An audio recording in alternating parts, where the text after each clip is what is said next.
للہ رب العالمین والصلاة والسلام علی رسولہ الکریم۔ ناظرین محترم، جیسا کہ ہم جانتے ہیں کہ اللہ تبارک و تعالیٰ نے زمین و آسمان کی تمام چیزوں کو انسان کی خدمت میں لگا دیا ہے، مسخر کر دیا۔ سخر لکم ما فی السماوات والارض، گویا کہ ان سب چیزوں کا تو مقصد انسان کی خدمت ہے، لیکن خود انسان کا مقصد کیا ہے، اس کا مقصد تخلیق کیا ہے، یہ ہے قابل غور بات۔ تو آج کی نشست میں ہم اس بات پر غور کریں گے کہ جنوں اور انسانوں کا مقصد تخلیق کیا ہے۔ سورہ زاریات کی آیت نمبر 56 میں اللہ تبارک و تعالیٰ نے فرمایا: اعوذ باللہ من الشیطان الرجیم، بسم اللہ الرحمن الرحیم، وما خلقت الجن والانس الا لیعبدون، اور نہیں پیدا کیا میں نے جنوں کو اور انسانوں کو مگر صرف اس لیے کہ میری عبادت بجا لائیں، میری عبادت کریں۔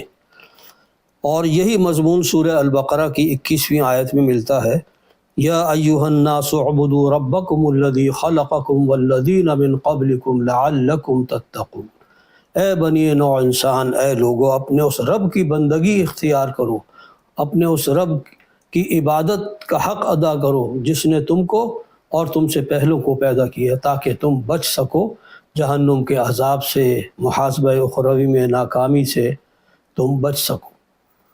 تو ان دو آیات کے حوالے سے ہمارا جو مقصد تخلیق ہے، یعنی عبادت رب، وہ بالکل واضح ہو کر سامنے آ جاتا ہے۔ لیکن اس لفظ عبادت کا جو مفہوم عوام الناس کے اندر پایا جاتا ہے وہ بڑا ہی محدود ہے۔ یعنی یہ کہ جب ہم یہ لفظ عبادت بولتے ہیں تو لا محالہ ہمارا ذہن جو ہے وہ نماز، روزہ، حج، زکوٰۃ تک ہی محدود رہتا ہے، درا حالے کہ یہ لفظ عبادت بڑا جامع ہے۔ اس کی وسعت اور عظمت اس وقت سامنے آتی ہے جب آپ اس کے مادے پر غور کریں۔ یہ عبادت کا جو لفظ ہے یہ عین بے دال سے بنا ہے، عین با دال اس کا مادہ ہے۔ عبد کے معنی ہوتے ہیں غلام، تو غلامی کا وہ تصور کہ جو کسی وقت انسانوں میں رائج تھا، ذرا اس کا تصور کیجئے تو پھر اس لفظ کی عظمت آپ کے سامنے آئے گی۔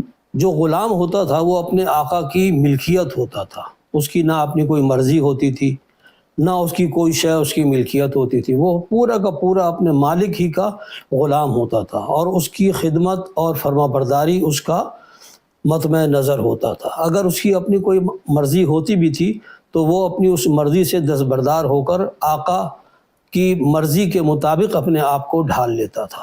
یہ تھا غلامی کا تصور، جو ہمہ جہتی، ہمہ وقتی تصور تھا۔ اس لفظ سے عبادت کا لفظ بنا ہے۔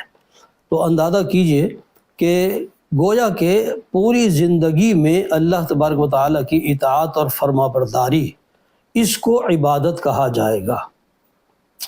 تو لہذا عبادت کا جو حقیقی مفہوم ہے وہ اس وقت سامنے آتا ہے جب ہم اس دور غلامی میں جو غلام کا تصور تھا اس کو سامنے رکھ کر ہم تصور کریں۔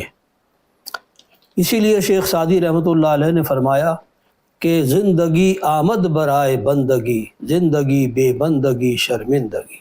گویا کہ اس لفظ عبادت کا جو بہترین متبادل ہے وہ بندگی کا لفظ ہے، اللہ کی بندگی اختیار کرنا۔ انسانوں کے لیے تو آقا اور غلام کا تصور ناپسندیدہ ہے۔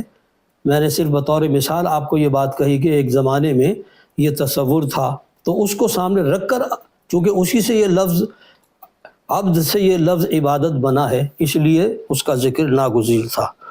اب یہ جو عبادت ہے اس کے 3 اجزاء ہیں۔ پہلی چیز کہ اطاعت اللہ تعالیٰ کی بے چون و چرا ہو اور کلی اطاعت ہو، جزوی اطاعت قابل قبول نہیں ہے۔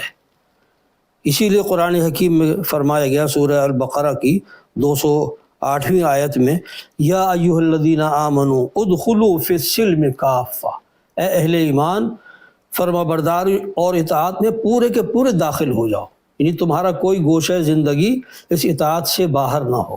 کلی اطاعت درکار ہے، جزوی اطاعت اللہ تعالیٰ کو درکار نہیں ہے۔ نمبر 2، دلی آمادگی اور محبت کے ساتھ جذبات تشکر سے لبریز ہو کر یہ بندگی اختیار کی جائے تب وہ عبادت کہلائے گی۔ اس لیے کہ مارے باندھے اور جبر و اکراہ کے ساتھ جو اطاعت ہے وہ تو کسی ظالم بادشاہ کی اطاعت سے مشابہت رکھتی ہے۔ اللہ تبارک و تعالیٰ کی جو اطاعت ہے اس میں جذبات تشکر سے سرشار ہو کر محبت اور دلی آمادگی کے ساتھ اطاعت جو ہے یہ اس کا لازمی جزء ہے۔ اور تیسرا پہلو یا تیسرا جز جو ہے اس عبادت کا وہ ہے اخلاص، یعنی صرف رضا الہی کو پیش نظر رکھ کر اطاعت اور فرما برداری اختیار کی جائے، اس میں کوئی ریا نہ ہو، اس میں کوئی دکھاوا نہ ہو۔ تو یہ تین اجزاء ہیں جو عبادت کو عبادت بناتے ہیں، اور ہمارا مقصد تخلیق ہے اطاعت کلی اور دلی آمادگی اور محبت کے ساتھ اطاعت کرنا اور اخلاص کو پیش نظر رکھنا۔ تو یہ اگر ہم اختیار کریں گے تو گویا کہ ہم نے بندگی کا حق ادا کیا۔ اسی لیے علامہ اقبال فرما گئے ہیں چمی گویم مسلمانم بے لرزم کہ دانم مشکلات لا الہ را۔ جب میں کہتا ہوں کہ میں مسلمان ہوں تو مجھ پر لرزہ طاری ہو جاتا ہے، اس لیے کہ میں جانتا ہوں کہ اس لا الہ کے تقاضوں کو نبھانا کتنا مشکل ہے۔ اللہ تعالی ہمیں اپنے مقصد تخلیق کو سمجھنے اور اپنی زندگی کو اس سے ہم آہنگ کرنے کی توفیق عطا فرمائے۔ وآخر دعوانا ان الحمد للہ رب العالمین۔